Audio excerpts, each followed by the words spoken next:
Hello everyone, welcome back to my channel. આજે આપણે ધોરણ 11 અને 12 માટે ખૂબ જ મહત્વનો હોય એવા ટોપિક ફંક્શનલ ગ્રામર વિશે ડિસ્કસ કરવાનું છે. આજનો ફંક્શનલ ગ્રામરનો ટોપિક છે શોઈંગ રિઝલ્ટ. વિદ્યાર્થી મિત્રો, સૌથી પહેલા શોઈંગ રિઝલ્ટ ફંક્શનનો ઉપયોગ શું છે તે જાણી લઈએ. તો વિદ્યાર્થી મિત્રો, આ ફંક્શનનો ઉપયોગ કોઈ પણ બનાવ કે ઘટનાનું પરિણામ દર્શાવવા માટે થાય છે. આ ફંક્શનની લેંગ્વેજ આઇટમ્સ 4 છે, જેને આપણે યાદ કરી લઈશું. to, enough to, so that, such that. વિદ્યાર્થી મિત્રો, આ લેંગ્વેજ આઇટમ યાદ કરવાની છે. ફરી એકવાર બોલી લઈશું.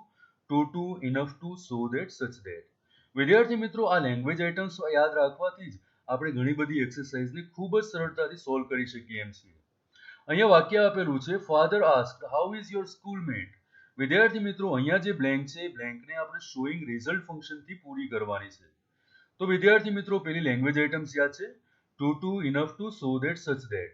એ લેંગ્વેજ આઇટમ્સ અહીંયા કયા વાક્યમાં જોવા મળે છે? એ જ આપણો સાચો આન્સર છે. અહીંયા ઓપ્શન સી ની અંદર ઇનફ ટુ, જે શોઈંગ રિઝલ્ટ ફંક્શનની લેંગ્વેજ આઇટમ છે. બીજે ક્યાંય આવી લેંગ્વેજ આઇટમનો ઉપયોગ થયેલો નથી, માટે આ આન્સર સાચો છે. He is clever enough to get first rank. વિદ્યાર્થી મિત્રો, Jharna ask why does your father stop working. અહીંયા પણ જે બ્લેન્ક છે એમાં શોઈંગ રિઝલ્ટ ફંક્શનનો ઉપયોગ કરીને આન્સર વિચારવાનો છે. to, enough to, so that, such that. વિદ્યાર્થી મિત્રો, અહીંયા ઓપ્શન સી ની અંદર ટુ અને ટુ નો ઉપયોગ થયેલો છે. he is too old to work. Sentence third, પંક્તિ આસ્ક્ડ ડુ યુ અન્ડરસ્ટેન્ડ મયુર. અહીંયા પણ વિદ્યાર્થી મિત્રો, આ બ્લેન્કને શોઈંગ રિઝલ્ટ ફંક્શનના ઉપયોગથી પૂરી કરવાની છે. લેંગ્વેજ આઇટમ્સ કઈ જોઈ છે? to, enough to, so that, such that. so that આપણને બીજા વાક્યમાં મળે છે, મતલબ કે ઓપ્શન બી આપણો સાચો આન્સર છે. Ronak asked would you like to go outside again. અહીંયા જે બ્લેન્ક છે એમાં શોઈંગ રિઝલ્ટ ફંક્શનનો ઉપયોગ કરી વાક્ય પૂરી કરવાની છે. લેંગ્વેજ આઇટમ્સ કઈ જોઈ છે? to, enough to, so that, such that. અહીંયા આપણને લેંગ્વેજ આઇટમ ઓપ્શન એ માં મળે છે. It is such a bad weather that we cannot go out. Sentence 5, ઉન્નતિ asked why did you get less mark in chemistry. Showing result ફંક્શનનો ઉપયોગ કરી blank complete કરવાની છે. વિદ્યાર્થી મિત્રો, અહીંયા પણ લેંગ્વેજ આઇટમ્સ કઈ શોધવાની છે? to, enough to, so that, such that. અહીંયા આપણને ઓપ્શન એ ની અંદર to લેંગ્વેજ આઇટમ મળે છે, માટે ઓપ્શન એ સાચો જવાબ છે. The paper was too tough for me to write. રાહુલ asked how is your new neighbor. Showing રિઝલ્ટના ફંક્શનનો ઉપયોગ કરીને આપણે બ્લેન્ક કમ્પ્લીટ કરવાની છે. to, enough to, so that, such that કયા વાક્યમાં જોવા મળે છે? તો option C, he is so kind that he can win our heart. તો વિદ્યાર્થી મિત્રો, માત્ર લેંગ્વેજ આઇટમ્સ યાદ રાખવાથી જ આપણે ઘણા બધા આન્સર સોલ્વ કરી શકીએ એમ છીએ. વિદ્યાર્થી મિત્રો, શોઈંગ રિઝલ્ટ ફંક્શનની 4 લેંગ્વેજ આઇટમ્સ છે, to, enough to, so that અને such that. હવે આપણે એક પછી એક આ બધી જ લેંગ્વેજ આઇટમ્સની વાક્ય રચના કેવી હોય એના વિશે જાણીશું. સૌથી પહેલા વાત કરીએ TOO અને TO2. જ્યારે પણ વાક્યમાં to નો ઉપયોગ થયેલો હશે ત્યારે એ વાક્યમાં ભાવ નકાર હશે. આ TOO અને TO2 નું ગુજરાતી વધારે પડતું એવું થાય છે. અહીંયા વાક્ય રચના સમજી લઈએ. સૌથી પહેલા સબ્જેક્ટ એટલે કર્તા લખવાનું છે. કર્તા પછી કાળ પ્રમાણે યોગ્ય ક્રિયાપદ લખવાનું છે. ટુ અને ટુ ની વચ્ચે એડજેક્ટિવ લખીશું અને આ ટુ પછી ક્રિયાપદનું મૂળ રૂપ જ આવશે. વિદ્યાર્થી મિત્રો, તમને એડજેક્ટિવ એટલે શું એ તો ખબર જ હશે, છતાં પણ જાણી લઈએ. એડજેક્ટિવને ગુજરાતીમાં વિશેષણ કહેવાય. એની વ્યાખ્યા આ રીતે છે, નામના અર્થમાં વધારો કરે એને વિશેષણ કહેવાય. વિશેષણ કેવા હોય તો અહીંયા આપેલા છે, clever, old, heavy, hot, difficult, dull, short. આ બધા જ એડજેક્ટિવ્સ છે. વિદ્યાર્થી મિત્રો, આ વાક્ય રચનાને આધારે હવે કેટલાક સેન્ટેન્સીસ જોઈ લઈએ. Rohan is too fat to run fast. વાક્યમાં ભાવ કેવો હશે વિદ્યાર્થી મિત્રો? નકાર. રોહન એટલો જાડો છે કે ઝડપથી દોડી શકે એમ નથી. બીજું example, Rohan was too late to get the bus. Rohan એટલો મોડો હતો કે એને બસ ના મળી. That topic was too difficult to understand. A topic એટલો મુશ્કેલ હતો કે સમજાય એમ ન હતો. Tea is too hot for a child to drink. ચા એટલી ગરમ હતી કે બાળક પી શકે એમ ન હતું. This box is too heavy for Rohan to carry. આ બોક્સ એટલું વજનદાર છે કે રોહનથી ઊંચું થઈ શકે એમ નથી. વિદ્યાર્થી મિત્રો, આપણે વાક્ય રચના સમજી. વાક્ય રચના પછી કેટલાક સેન્ટેન્સીસ પણ સમજ્યા. એ સેન્ટેન્સીસના આધારે અને વાક્ય રચનાના આધારે આ સેન્ટેન્સીસ તમારે કમ્પ્લીટ કરવાના છે. Can you pass this test? તમે આ આન્સર કોમેન્ટ કરી શકો છો. વિદ્યાર્થી મિત્રો, શોઈંગ રિઝલ્ટ ફંક્શનની બીજી લેંગ્વેજ આઇટમ ઇનફ ટુ છે. ઇનફ ટુ નો મતલબ થાય જોઈએ તેટલું કાં તો પછી પૂરતું. અહીંયા વાક્યનો ભાવ હકાર હોય છે. વાક્ય રચના આ રીતે છે. સૌથી પહેલા કર્તા લખવાનું છે, ક્રિયાપદ કાળ પ્રમાણે લખવાનું, ત્યારબાદ એડજેક્ટિવ અને પછી ઇનફ ટુ. વિદ્યાર્થી મિત્રો, અહીંયા ધ્યાન રાખજો, ઇનફ ટુ ની પહેલા એડજેક્ટિવ આવશે. ઇનફ ટુ લખો પછી ક્રિયાપદનું મૂળરૂપ લખવાનું છે. વાક્ય રચના સમજી લીધા પછી હવે એક્ઝામ્પલ સમજી લઈએ. This mango is ripe enough to eat. આ કેરી એટલી પાકી છે કે ખાઈ શકાય એમ છે. અહીંયા તમે જોઈ શકો છો કે ઇનફ ટુ ની પહેલા રાઈપ એટલે પાકું આ એડજેક્ટિવ છે. ઇનફ ટુ ની પહેલા આપણે એડજેક્ટિવ લખવાનું છે અને આ ટુ પછી ક્રિયાપદનું મૂળરૂપ જ આવશે. Ajay walked fast enough to reach station. Ajay એટલું ઝડપથી ચાલ્યો કે તે સ્ટેશને પહોંચી શકે. This sum is easy enough to understand for me. આ દાખલો મારા માટે સમજવો ખૂબ જ સરળ છે. અહીંયા જોઈ શકો છો વિદ્યાર્થી મિત્રો, ઇનફ ટુ ની પહેલા એડજેક્ટિવ છે અને આ ટુ પછી ક્રિયાપદનું મૂળરૂપ લખેલું છે. Students are clever enough to understand poem. વિદ્યાર્થીઓ એટલા હોશિયાર છે કે પોએમને સમજી શકે છે. ઇનફ ટુ પહેલા એડજેક્ટિવ છે, ઇનફ ટુ પછી ક્રિયાપદનું મૂળરૂપ છે. I am kind enough to help anyone. હું એટલો દયાળુ છું કે હું કોઈને પણ મદદ કરું છું. તો વિદ્યાર્થી મિત્રો, આ પ્રમાણેની વાક્ય રચના અને આ પ્રમાણેના સેન્ટેન્સીસ તમે સમજી લીધા છે. હવે તમારા માટે એક ટેસ્ટ છે. અહીંયા જેટલા પણ સેન્ટેન્સીસ આપ્યા છે એ સેન્ટેન્સીસના આન્સર તમારે કોમેન્ટ કરવાના છે. વિદ્યાર્થી મિત્રો, હવે આપણે શોઈંગ રિઝલ્ટ ફંક્શનની ત્રીજી લેંગ્વેજ આઇટમ સો ધેટ નું ડિસ્કશન કરીશું. સો ધેટ નું ગુજરાતી થાય છે એટલો કે કાં તો પછી એટલી કે. આ ફંક્શનની વાક્ય રચના આ પ્રમાણે છે. સૌથી પહેલા કર્તા, ત્યારબાદ ક્રિયાપદ કાળ પ્રમાણે લખવાનું છે. સો ધેટ લખો ત્યારે એની વચ્ચે વિશેષણ લખવાનું છે અને આ ધેટ પછી કર્તા લખીશું. કર્તા લખ્યા પછી વાક્યના કાળને ધ્યાનમાં રાખીને જો વાક્ય વર્તમાન કાળમાં હોય તો કેન કે પછી કેન નોટ લખવાનું છે અને જો આપેલું વાક્ય ભૂતકાળમાં હોય તો પછી કુડ કે કુડ નોટ લખી ક્રિયાપદનું મૂળરૂપ લખવાનું છે. વિદ્યાર્થી મિત્રો, આ વાક્ય રચનાને આ સેન્ટેન્સ સાથે સરખાવીને સમજવા પ્રયત્ન કરીએ. સૌથી પહેલા કર્તા લખવાનું છે તો આપણે લખ્યું છે રોહન. ત્યારબાદ ક્રિયાપદ કાળ પ્રમાણે લખવાનું છે તો આપણે ઇઝ લખ્યું છે જે વર્તમાન કાળ દર્શાવે છે.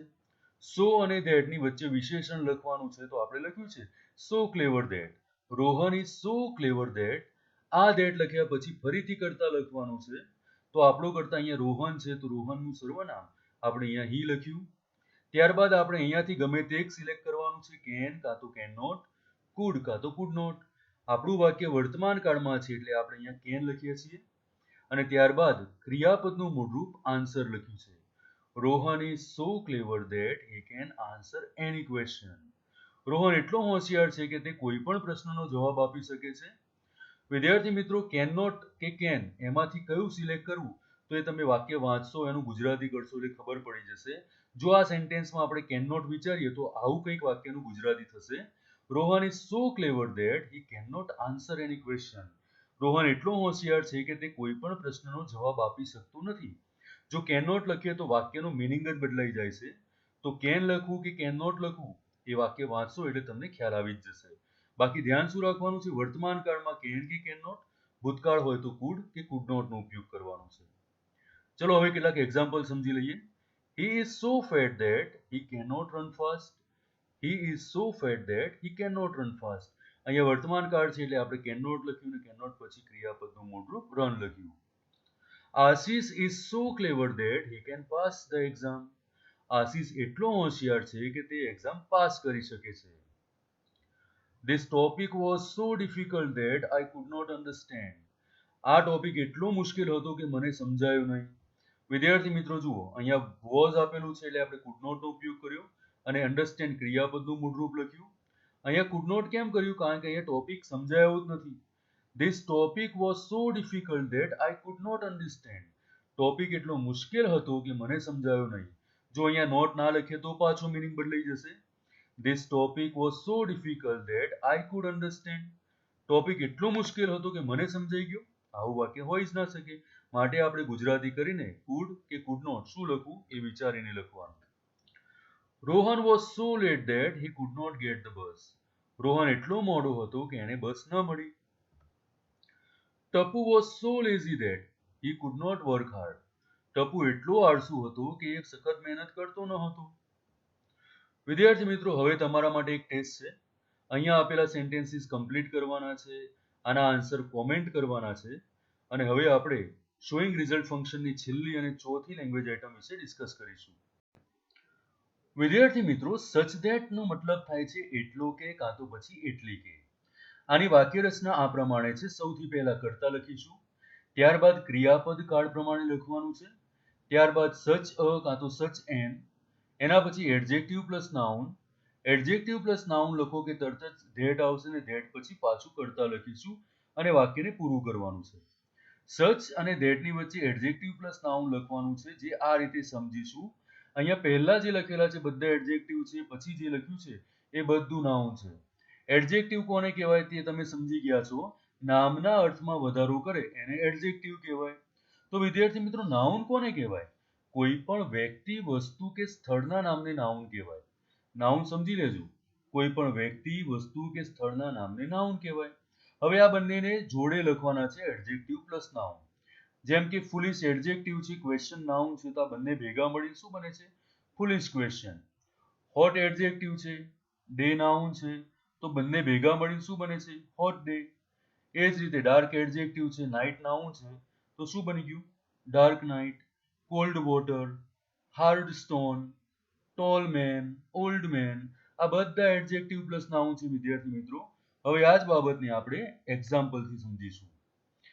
It was such a dark night that I could not go out. કર્તા લખ્યું, ક્રિયાપદનું ભૂતકાળ છે, સચ અ એના પછી ડાર્ક એડજેક્ટિવ છે, નાઇટ નાઉન છે, ધેટ લખ્યું, પછી કર્તા લખ્યું, કર્તા પછી જરૂરિયાત પ્રમાણે આપણે વાક્યને પૂરું કરવાનું છે. It was such a dark night that I could not go out. He is such a helpful boy that everybody likes him. તે એટલો સારો વ્યક્તિ છે, એટલો મદદગાર વ્યક્તિ છે કે બધા એને પસંદ કરે છે. It was such a hot afternoon that we stopped playing. એટલી ગરમ બપોર હતી કે અમે રમવાનું બંધ કર્યું. હોટ એડજેક્ટિવ છે, આફ્ટરનૂન નાઉન છે, તો hot afternoon. She has such beautiful eyes that I cannot take my eyes off her. તેની આંખો એટલી સુંદર છે કે મારી આંખો એના ઉપરથી હટી જ નહીં. તો વિદ્યાર્થી મિત્રો, તમારામાંથી ઘણા બધાને થશે કે અહીંયા સચ અ કે સચ એન આવ્યું કેમ નહીં? તો વિદ્યાર્થી મિત્રો, ધ્યાન રાખવાનું, એડજેક્ટિવ પ્લસ નાઉન જો પ્લુરલ હોય તો આર્ટિકલ એ કે એન આવશે નહીં. અહીંયા બ્યુટીફુલ આઈઝ બહુવચન છે, માટે આપણે આર્ટિકલ એ કે એન લખ્યું નથી. આ વાતનું તમારે પણ ધ્યાન રાખવાનું છે. He used such bad words that I slapped him. એણે એવા ખરાબ શબ્દોનો ઉપયોગ કર્યો કે મેં એને લાફો માર્યો. અહીંયા પણ દેખો, adjective plus noun, bad words બહુવચન છે, એટલે સચ અ કે સચ એન આપણે લખ્યું નથી. He played such a wonderful game that he won the prize. તે એટલું સરસ રમ્યો કે એનાથી એને પ્રાઇઝ મળી ગયું. અહીંયા ગેમ એકવચન છે, માટે આપણે આર્ટિકલ એ લખેલો છે. વિદ્યાર્થી મિત્રો, હવે તમારા માટે એક્સરસાઇઝ છે, કેટલાક સેન્ટેન્સીસ આપેલા છે. આ સેન્ટેન્સીસ તમારે કમ્પ્લીટ કરવાના છે, આના આન્સર તમારે કોમેન્ટ પણ કરવાના છે. મને આશા છે કે આજનો આ વિડીયો તમારા માટે ઉપયોગી રહેશે. Thank you.